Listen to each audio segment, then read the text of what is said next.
Cynthia, it remains one of the hardest hit homes in the province. A real tragedy has unfolded at Roberta Place in Barrie. More than half the residents at the home have now died of COVID-19. All but one have been infected, and doctors fear this will be the pattern as variants spread in the community. It's absolutely devastating and appalling to see what's happening at Roberta Place. Look no further than the latest numbers for proof of that devastation. 127 residents were infected after the more contagious variant of COVID-19 ravaged Roberta Place. Only one resident case now remains active, but 66 residents have died. That's more than 50% of the entire home. It didn't need to be this way, and that's what really I think is the most heartbreaking part, is that we could have potentially prevented these deaths. The variant is spreading in the community, and doctors say it is only a matter of time before it enters other homes.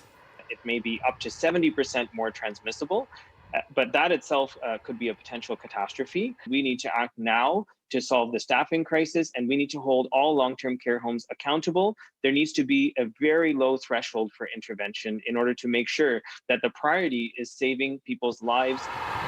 Calling for military intervention, but the Ministry of Long-Term Care says it's not needed, not at Roberta Place or any other home in the province. In homes where we know these outbreaks are happening, those shortages of staff exist, call in the military to help those homes get through the outbreaks that they're experiencing. How big a difference do you think it would have made to actually get help into the home sooner? Well, I mean, it's not like everybody in that home had to get COVID. They should have quarantined properly and contained the positive cases.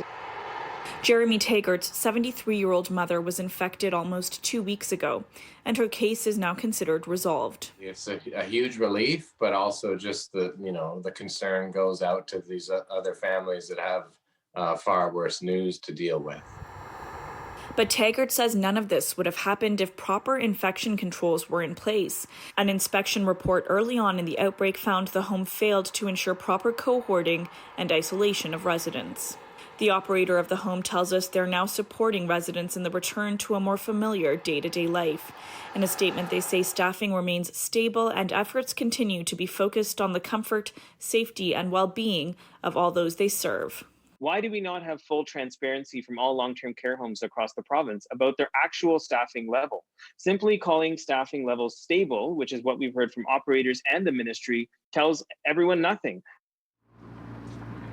206 long-term care homes are currently in outbreak. In a statement, a spokesperson for the Minister of Long-Term Care says the situation at Roberta Place has highlighted the seriousness of new variants of the virus entering homes through community spread, and their thoughts are with all of the residents, families, and staff. The home has also completed administering its first resident doses of the vaccine.